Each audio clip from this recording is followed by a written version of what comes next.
Sick.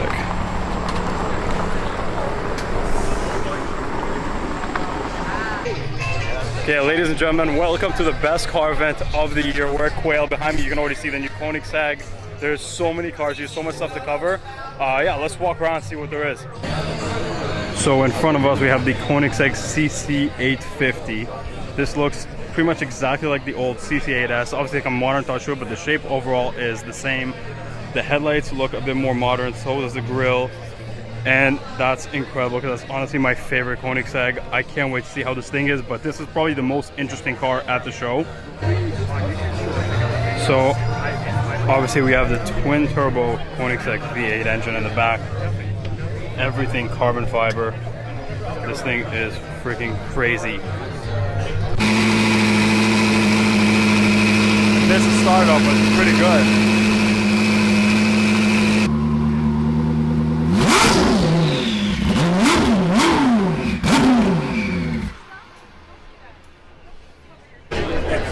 Yeah, the car looks so sick.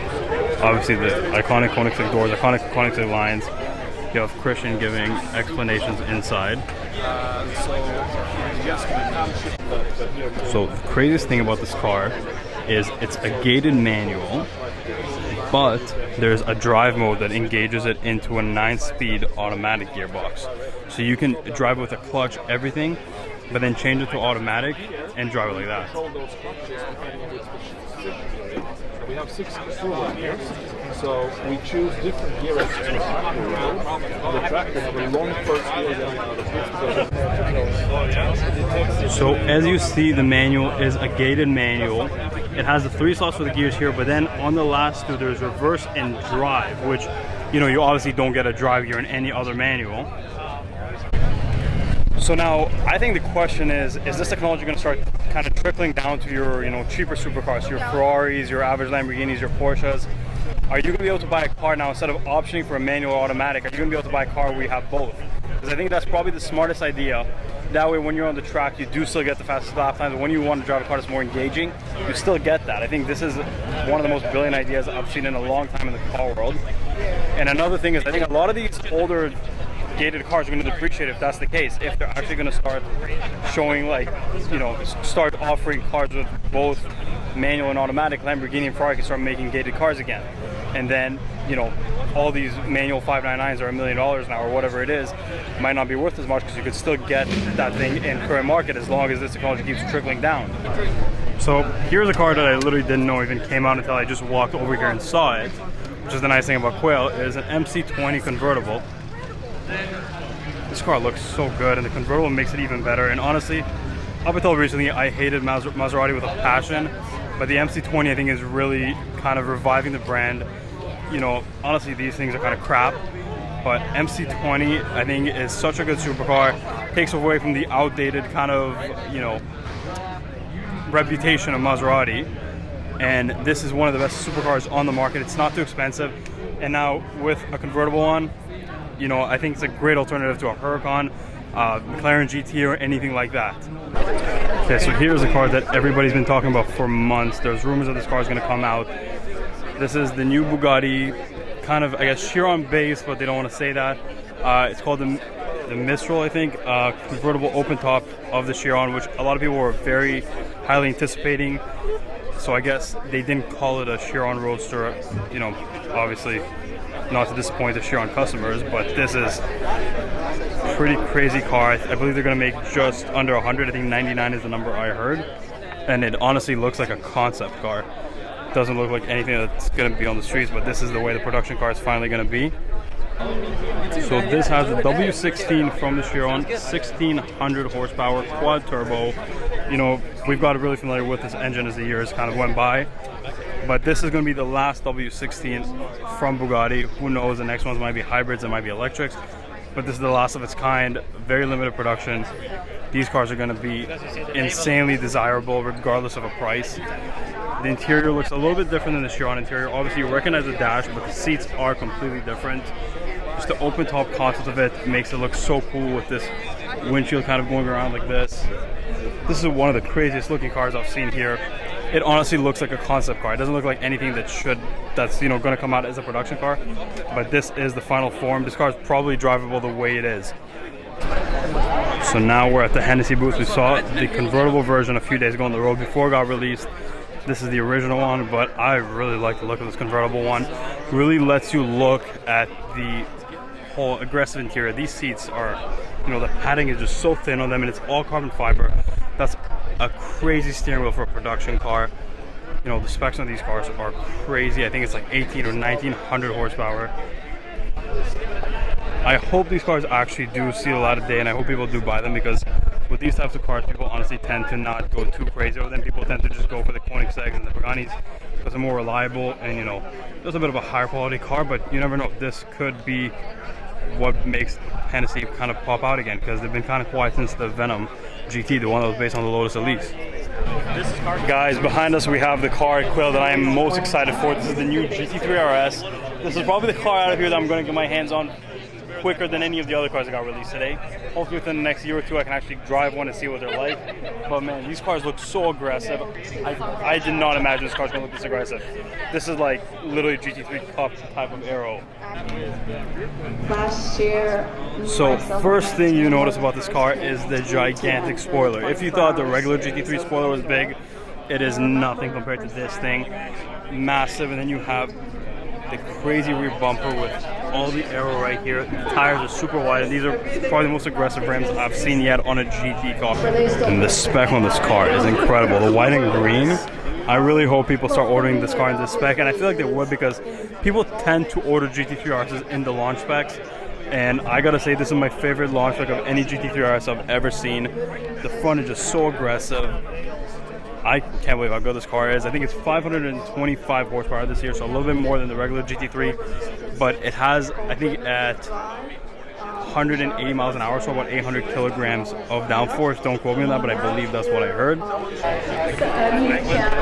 So good. I cannot wait to get my hands on one of these. Hopefully within less than a year I can take one for a drive. Maybe for a weekend or something and try them out. But man, this is such a good car. Even though the 992 is very, very big, once you add all this aero to it and all this, everything in this car has, I think the size of the car makes sense. So this year Quail Pagani brought the Huayra R, but before we get to that, they also brought us 4 Pagani Zonda Rs. I guess to tribute the new Huayra R, and man, these cars are incredible. Obviously no road legal, track only. You never see these anywhere. The original Zonda Rs. Here we have a Huayra BC Tempesta, but whereas normally if it has a roof scoop, you'll see it right here on the top. This one has 2 scoops right here. I have never seen a Pagani that had anything like this. It looks so cool. When you look from the back, you can see how it kind of arches around the roof. Obviously the big spoiler we're familiar with, the ham exhaust, everything else we're familiar with, but this is really, really cool. So here's a car I've never seen before. Pagani Huayra Emula. I think it's one of 5 ever made. Carbon with red accents, gold wheels. This interior is completely different actually than a normal Huayra. The seats, everything is completely different. And now I already noticed walking up to the car, this steering wheel is pretty different. It looks similar, but it almost looks like it's got more of a matte finish. Everything in this car, the interior has like a matte finish. Looks really cool, matches the matte carbon on the car. These gold wheels look so good. But yeah, obviously you still get the gull wing doors because it is a coupe. The front is a lot more aggressive though. It looks almost like a Huayra R front. So I guess this is kind of, the midpoint between a BC or something and a Huayra R. And they look so good. Pagani Huayra R. Hold on, let me go to the back. Ooh, EB110 Super Sport is driving right over there. But yeah, Huayra R, this thing is so aggressive. Honestly, like, doesn't look much like a Huayra at all. Got the 4 exhaust pipes. And I love that they put one up front painted in white. I think exposed carbon fiber cars I feel like are overdone, especially at a Pagani booth. Like everything is exposed carbon fiber. So the fact that they're just a painted white car, I think is so cool. These cars are so aggressive. Look at the interior of these things. Crazy. Here there's a display with a bunch of 4GTs. Got a Heritage 4GT with the Gulf colors. This one we saw driving on 17 Mile the other day. Also, I believe this is a Heritage edition. Then we saw this one on Ocean Avenue the other day as well. So nice in yellow with the carbon fiber wheels. One of my favorite cars at the show, Murcillago SV, 186 made. Honestly, there's more fake Murcillago SVs than real Murcillago SVs, so it's so refreshing. It's so nice to see a real one. They look so good, and honestly, white is my favorite color for them. I love these cars. I think they're gonna go crazy. We saw one today at Mecum. The estimate was like 1.3 to like 1.4 million. Great car.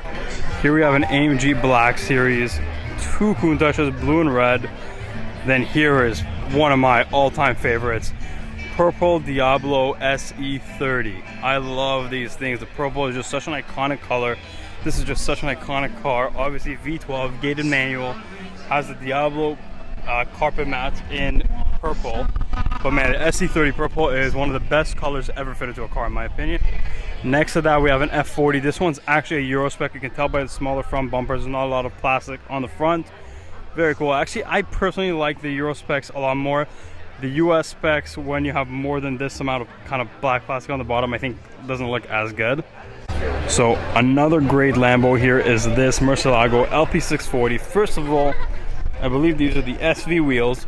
But if we look here, Lamborghini. But the best part about this car, it'd be hard to see, but this is a gated manual. I believe one of somewhere between 30 and 40 in North America. So cool. We saw this car actually last year at Car Week. I'm not sure if I'm correct or not, but I think this one was lady driven last year, but I'm not 100% sure.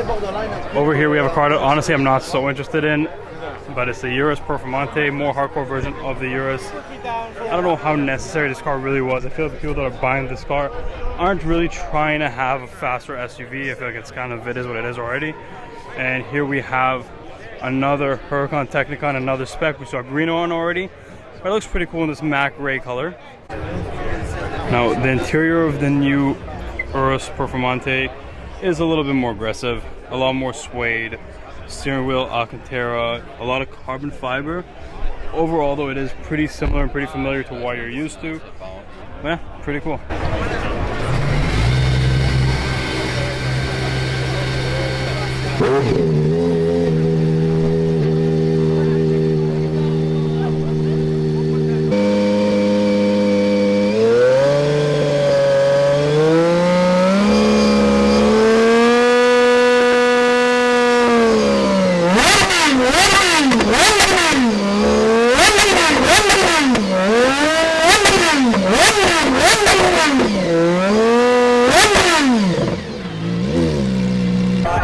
Here's the EB110 Super Sports we saw driving around earlier, blue, kind of the classic spec. These cars are so cool. By the way, if any of the specs, stats, whatever I said about any of the cars that came out today is wrong, sorry about that. It's Car Week. We have been not really sleeping. We don't have time to like look anything up. So I honestly have not had time to do too much research into these cars. It's just kind of what I've been hearing, what I've been seeing on social media, but I haven't really had time to do too much research.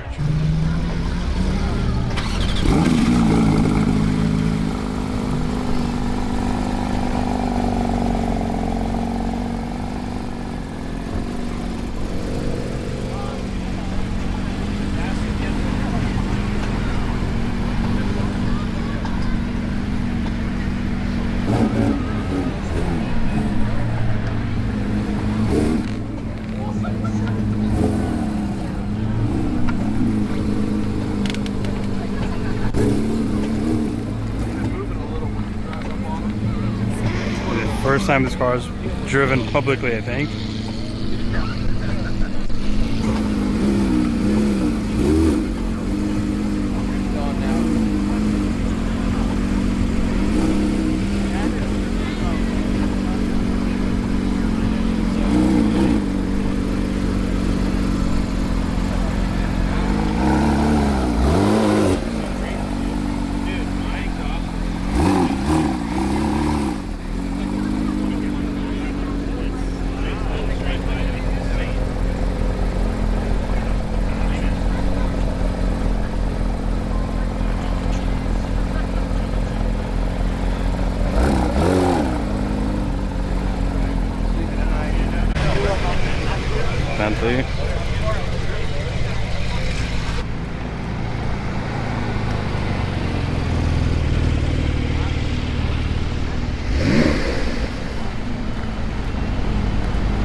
That sounds so weird.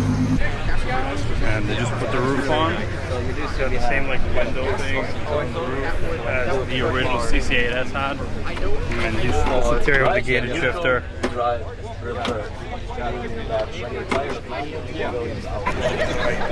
I've just been waiting for the Koenigsegg's to leave and the Bugatti as well, but the stand's looking pretty good. Well, I guess there's no engine in this one powering it. I think they're moving it with a battery, but that's what it is. That's very anticlimactic.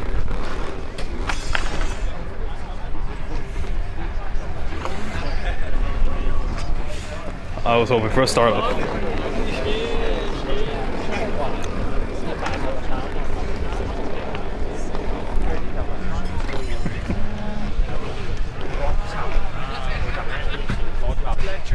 Nice. Shock. You guys good on that side? Yep. Oh, we're good. What a championship. We're good on that side. Yeah. So what's your on the back? Wait a little bit. That way, Mike. They're good. You're good. Good job, guys.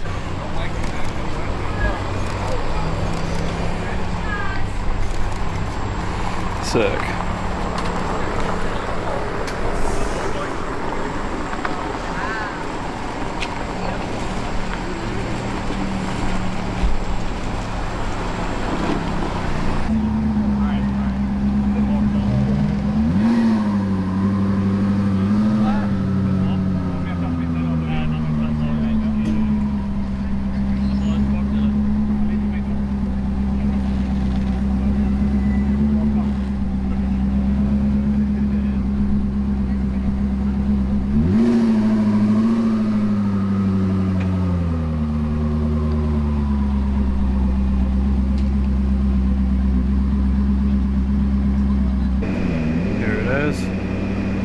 Cc850. Can't believe the car's drivable.